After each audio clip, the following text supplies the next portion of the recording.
আছেন? আজকে আপনাদেরকে একটা বিরল রোগের সাথে পরিচয় করিয়ে দেবো। সাধারণত এই সমস্ত রোগ হসপিটালে খুব কম পাওয়া যায়। চলুন একটু দেখে নিন। হচ্ছে আমাদের সেই পেশেন্ট যার সেই রোগটা হয়েছে। আমাদের বাবা হসপিটালে ভর্তি হয়েছে অ্যাপ্রক্সিমেটলি 12 থেকে 15 দিন আগে। উনি যে সমস্যার নিয়ে আসছিলেন সেটা হচ্ছে তার পুরা শরীর, ইভেন এমন কোনো জায়গায় নেই বাকি আছে, তার পুরা শরীরে এরকম তো ছিল না তখন ছিল হচ্ছে লাল লাল র্যাশ এবং ছোট ছোট ফোসকা পুরা শরীরে, এবং ইভেন্টটি পিছনে এবং লুঙ্গির নিচেও আছে ওনার পুরা শরীরে এটা হয়েছিল। এবং এটা হওয়ার পর উনি হসপিটালাইজ হলে ডাক্তার তাকে মোটামুটি সিমটোমেটিক ট্রিটমেন্ট দিয়েছেন। এবং ওনার হিস্ট্রি টেকিং থেকে আমরা পাইছিলাম যে উনি 1 মাস আগে ওনার একটা কফ পরীক্ষা করেছিলেন। কফ পরীক্ষায় ওনার টিবি পজিটিভ আসছে। টিবি পজিটিভ আসার কারণে ডক্টর তাকে অ্যান্টি-টিবি ড্রাগস দিয়েছিলেন এবং অ্যান্টি-টিবি ড্রাগস অনেক নিচ্ছিলেন। এবং অ্যাপ্রক্সিমেটলি 12 থেকে 15 দিন নেওয়ার পরে ওনার এরকম রিয়াকশন শুরু হয়। রিয়াকশন শুরু হলে হসপিটালে আসার পরে আমরা তখন তাকে সিমটোমেটিক ট্রিটমেন্ট দিই। এখন হচ্ছে এই যে ডিজিজটাকে বলা হচ্ছে Steven Johnson syndrome. Steven Johnson syndrome খুবই আনকমন ডিজিজ। বাইরে থেকে দেখলে মনে হয় খুবই ভয়ানক ডিজিজ আসলে অতটা ভয়ানক না।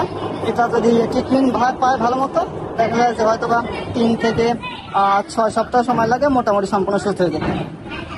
এখন বলি স্টিভেন জনসন সিনড্রোম আছে মোটামুটি 3 টাইপের।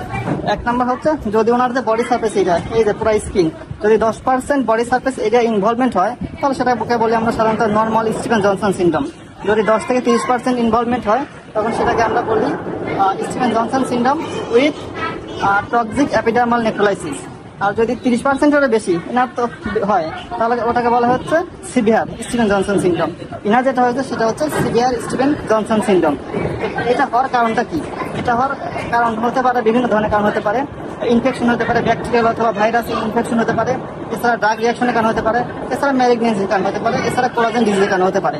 ইনার যেটা হয়েছে সেটা হচ্ছে ড্রাগ রিয়াকশন হয়েছে। অ্যান্টি-টি নামক একটা ড্রাগ খাচ্ছিলেন 12 থেকে 15 দিন ধরে, যার কারণে এনার এই রিয়াকশনটা হয়েছে।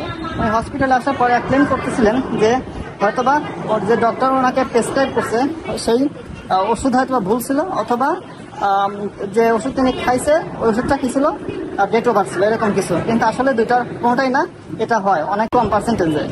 অ্যাভারেজে বলা যায় হসপিটালে বছরে 2-1টা পেশেন্ট এরকম পাওয়া যায় যার এরকম ড্রাগ রিয়াকশন হয়। এখন আমরা যদি একটু বলি এই ড্রাগ রিয়াকশন বা মেকানিজমটা হয় কীভাবে। মেকানিজমটা হয় হচ্ছে আমাদের বডি থেকে এই যে স্কিন, আমার যে স্কিন বা আমার যে স্কিন, এই স্কিনের মনে 2টা লেয়ার আছে, একটা হচ্ছে এপিডার্মিস, একটা হচ্ছে ডার্মিস। এপিডার্মিসটা হচ্ছে উপরের লেয়ার, ডার্মিসটা হচ্ছে নিচের লেয়ার। এপিডার্মিসে থাকে হচ্ছে কেরাটিনোসাইট। এই কেরাটিনোসাইটটা মূলত হচ্ছে ড্যামেজ হয়ে যায় বা কেরাটিনোসাইটের যখন মৃত্যু ঘটে তখন কি হয়, ওই আমাদের ডার্মিসের সাথে এপিডার্মিসের কানেকশন বিচ্ছিন্ন হয়। কানেকশন বিচ্ছিন্ন হলে ওনার স্কিনে ধীরে ধীরে লাল র্যাশ, দেন ফোসকা দেখা যায়, এবং পরবর্তীতে স্কিনটা উপরে যে এপিডার্মিসটা আছে পুরোটা উঠে যায়। আমরা যদি একটু দেখিয়ে দিতে তাহলে দেখবো যে এপিডার্মিস এভাবে তার চাপ দিলেই উঠে যাবে এগুলা।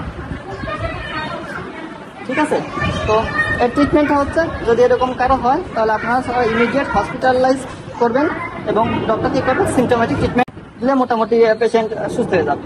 এটা ভয় পাওয়ার কিছু নাই, যতটা মনে হয় সিভিয়ার কিন্তু আসলে সিভিয়ার না, এর থেকে অনেক সিভিয়ার আছে। এটা হলে সম্পূর্ণ সুস্থ হয়ে যাবে, একদম আগের মতো হয়ে যাবে। 3 থেকে 6 সপ্তাহ সময় লাগবে। ধন্যবাদ।